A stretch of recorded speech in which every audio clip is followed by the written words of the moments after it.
يعني عن جد انا كثير مبسوط انه بنتي صار لها غايبه علي فتره طويله واجت حتعيش معنا. هاتي بوسه.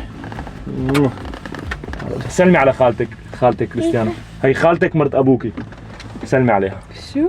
مين هي؟ سلمي عليها، اعطيها بوسه. شو بك مستحيه؟ سلمي عليها. مين هي؟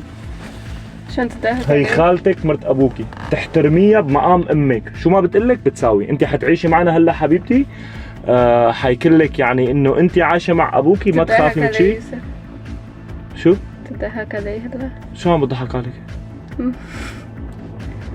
انت ما قلت لي انه عندك بنت. انا ما قلت لك عندي بنت؟ ليش حتى اقول لك عندي بنت؟ هي بنتك؟ ايه. كيفك بابا، شو اخبارك؟ الحمد لله. تمام؟